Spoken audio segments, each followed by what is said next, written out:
about visual propaganda in the digital age and how to spot it. Firstly, a little bit about me. My name is Emma, and I am an art history student. My topics of focus are 20th century photography, contemporary art, and feminist art.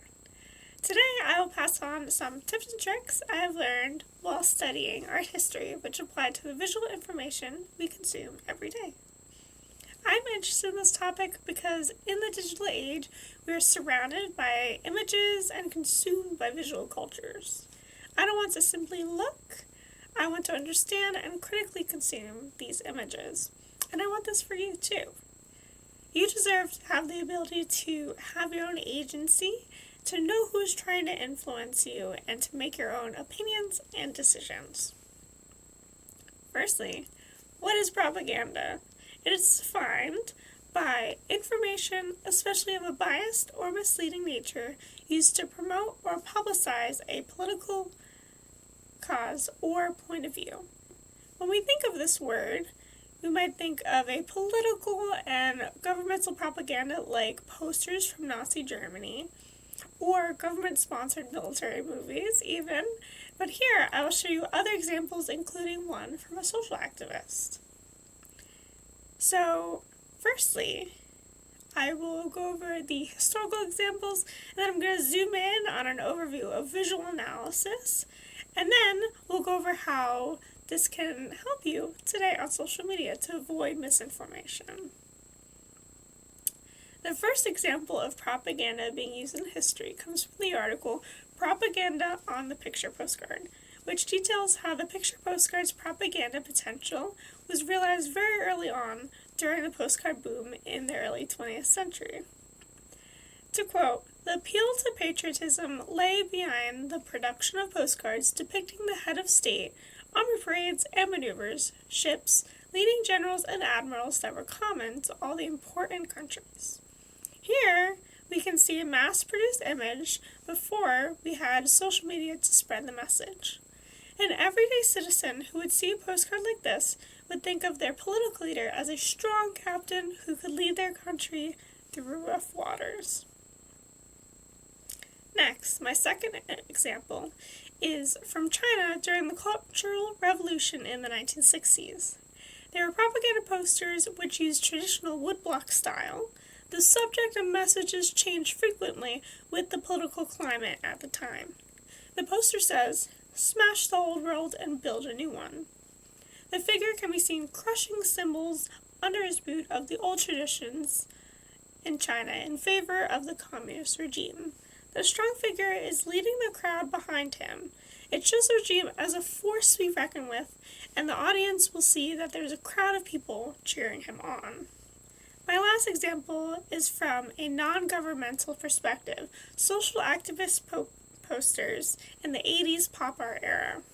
To quote, "While the Pictures Generation artists were more skeptical of corporate power, others leaned into this phenomenon, using savvy marketing tactics to brand and market their art."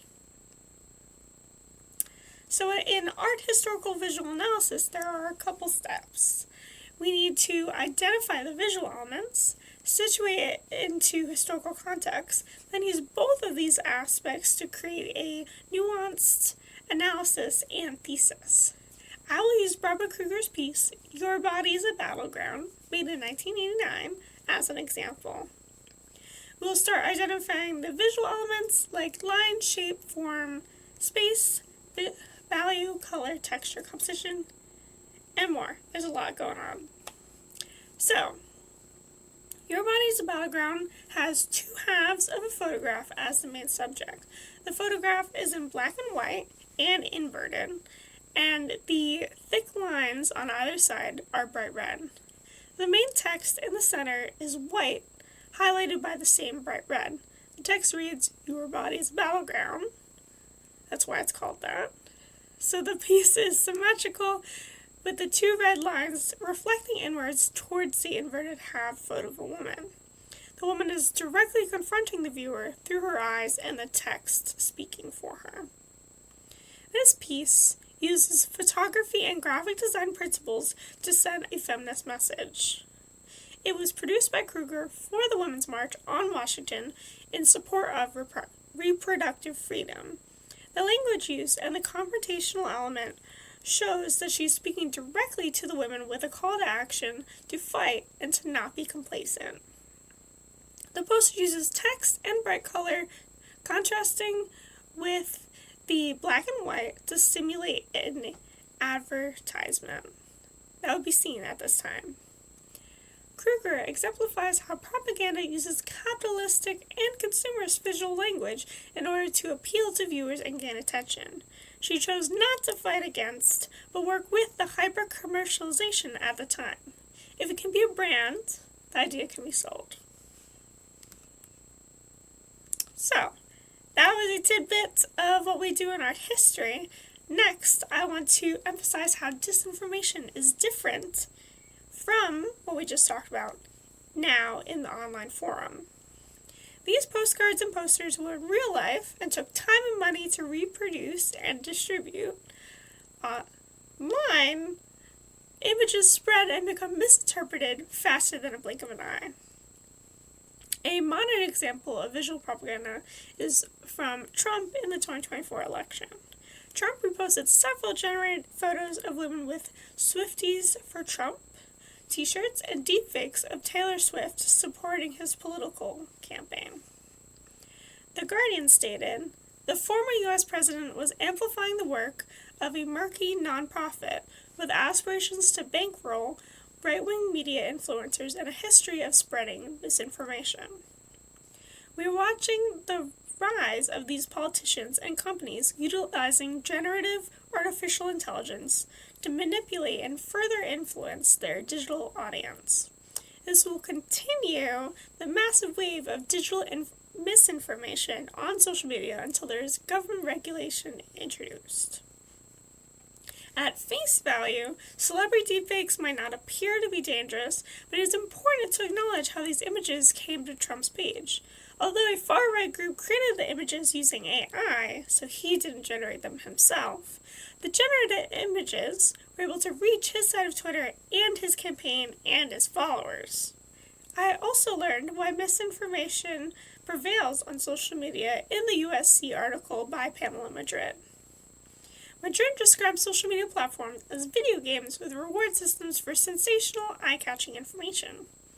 She says, due to the reward-based learning systems on social media, users form habits of sharing misinformation that gets recognition from others.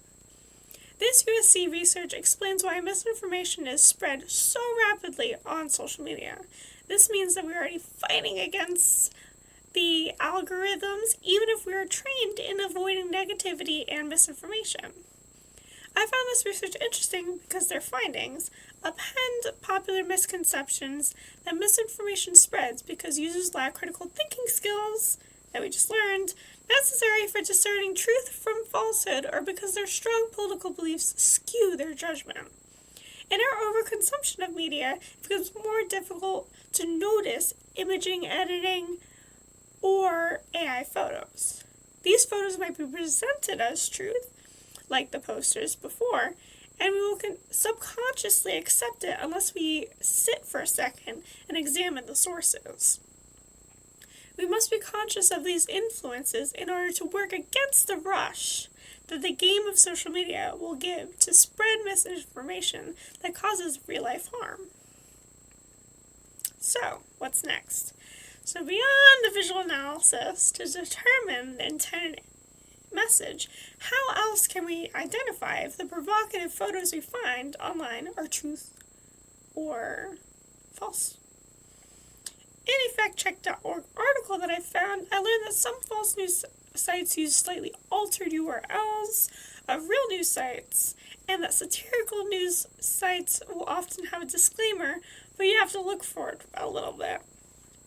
The article also presented a checklist that I will share with you to identify social media misinformation. This helps if the image is linked to an article, so it looks official until you go further, or if you reverse image search on Google. So, first, consider the source. Is it from Washington Post or the Times, or is it linked to Joe Schmo's personal political commentary blog or podcast? 2. Read beyond the headline. Even some truthful articles might mislead you with a contradictory or inflammatory headline to make the boring truth more click-worthy. Like if the headline is, "This celebrity was caught with another woman behind his wife's back." If you click on the article, it might say, "Oh, everyone thought this happened, but it was later disproven." 3. Check the author. Does this author have multiple articles in other reputable news outlets? Do they actually have the awards that they say they do on their page? 4. What's the support? Check to see if there are links to citations at the bottom of the article. If a medical article isn't citing any studies, I definitely wouldn't trust it. Sometimes, especially with the intervention of AI, the sources might not even be real, or the information quoted might not be in the source material, so you gotta check. 5. Check the date. This one is very important. I do this a lot as well.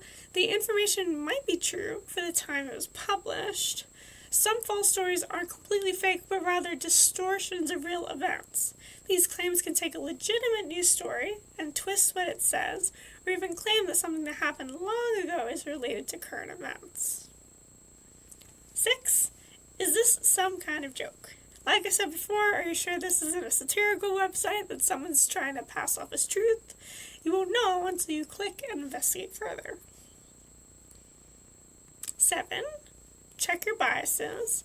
On the other hand, of all this other stuff we're talking about, if you see information that you agree with and you want so much to be true, you have to make sure you watch your confirmation bias. You might be less likely to check an article if you view it as good news. 8. Consult the experts. Websites like factcheck.org, where I got this list. Thank you, them. And others will check out a website or article for you. Reach out. There's lots of people to help. So, to kind of review. First, I showed you that once postcards were mass-produced, they were used by governments to spread an image of how their leaders wanted to be seen. Then, with prints, posters were able to gain traction for political causes and be plastered all over the streets. Now, with the internet and photo altering, almost anything is possible, and it will be delivered to you on your For You page without any cost or effort of the creator, because it will be liked or reposted from a friend who is either for or against whatever information the image appears to be conveying from first glance. Overall, the development of faster communication technologies have always been adopted for messaging by political groups and others, and it is our job to not fall victim to these ever-changing tactics. So, like I said in the beginning of this video, you deserve to make your own informed opinions.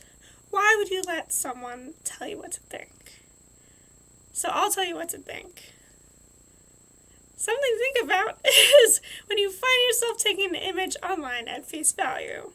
What are they trying to put in your mind? Thank you for watching. Have a great day.